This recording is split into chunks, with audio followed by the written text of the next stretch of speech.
వికారాబాద్ జిల్లా బషీరాబాద్ మండలం నీళ్లపల్లి నుంచి మైల్వార్ ఎక్కమయ్యి తదితర గ్రామాలకు వెళ్లేందుకు రోడ్డుపై కంకర ఉండడంతో ప్రజలు తీవ్ర ఇబ్బందులు ఎదుర్కొంటున్నారు.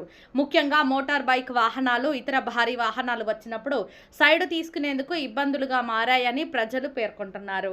రోడ్డుపై భారీ వాహనాలు వచ్చినప్పుడు దుమ్ము, ధూళితో అనేక అవస్థలు, రోగాల బారిన పడుతున్నామని ప్రజలు వాపోతున్నారు. అదేవిధంగా జలాల్పూర్ గ్రామ సమీపంలో ఉన్నటువంటి డబల్ రోడ్డు ఒకవైపు వేసి మరోవైపు వేయకపోవడంతో ప్రజలు ఇబ్బందుల పాలవుతున్నారు.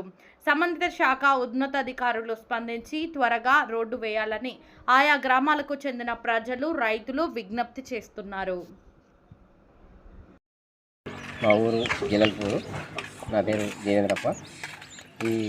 ఇక్కడ జలాల్పూర్ టు మైల్వారు వెళ్ళే రోడ్డు ప్రజలకు చాలా ఇబ్బంది మారింది. బండ్లే కానీ, వ్యవసాయ పరికరాల పనిముట్లు ఏవైనా ట్రాక్టరే కానీ, ఎడ్లు పోవడానికైనా, దున్ను పోవడానికైనా చాలా ఇబ్బంది ఉంది. అతి తొందరలో వేస్తే చాలా మంచిగా ఉంటుందని కోరుకుంటున్నాను.